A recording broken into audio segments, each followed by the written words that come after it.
Senator Marco Rubio, Republican of Florida, on Saturday slammed President Biden's response to Iran sending warships into the Atlantic Ocean, suggesting the president needs to forcefully confront the issue. Rubio shared his comments in a tweet containing photos of the Iranian ships and condemned Biden for his desperation. Iran's largest military vessel, and most modern missile destroyers are days away from delivering missiles and attack boats to the Maduro regime and conducting exercises off our coast, Rubio wrote. Biden shouldn't allow desperation to salvage the Iran deal to keep him from confronting this forcefully. On Thursday, Iran announced it was sending 2 warships into the Atlantic Ocean. The country had not disclosed where the warships were headed.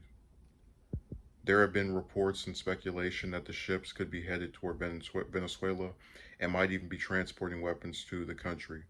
Rear Admiral Hebedollah Shiari told Iranian journalists that the move was a demonstration of the country's power. The Biden administration this week called on Venezuela to turn away the ships if they are in fact headed toward Venezuela. Officials have also reached out to Venezuela's neighboring countries to ensure that the ships do not dock. Both ships have reportedly already completed more than half of their journey, traveling over 1,000 miles northwest of Cape Town, South Africa.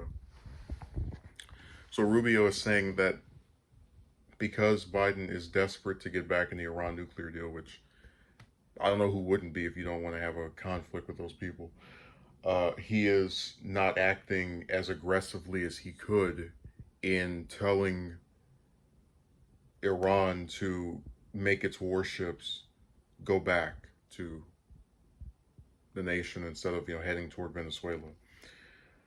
But the thing is, if you go and revisit a lot of American politicians, they talk very nasty about Venezuela. They speak very poorly about it. I know that Rubio's had some advocacy for Latin America, so it just seems really weird that now you're concerned about this one particular country that we were talking about them having a dictator as their leader. It just seems weird to me that that's just the thing that they're doing. But also, it's like if Venezuela is not doing anything to address this topic, and they're the ones who have the ships coming toward them, I don't really see where it's our business. They're not messing with Israel or any other major ally of ours. They're just in the water for some unspecified reason.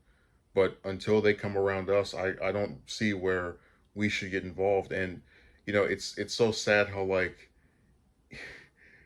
desperate to get back in the Iran. It's like, oh, it's what a sick thing Biden wants to do, not stoking conflict with these people ahead of trying to reinstate an agreement that binded several countries together to prevent the development of Iran's nuclear programs via people coming in and inspecting. That's such an awful thing Biden's doing. I give him criticism fairly regularly, but this is one of those times where I don't really see an issue with what he's doing.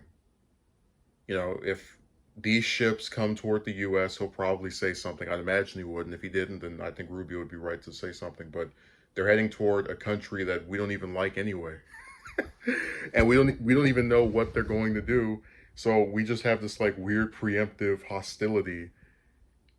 And because Rubio, I guess, doesn't want to accept that Biden's not going to do what he would do in this situation, he has to justify, make it the excuse. Oh, he wants to be in the agreement no matter what. Well, good.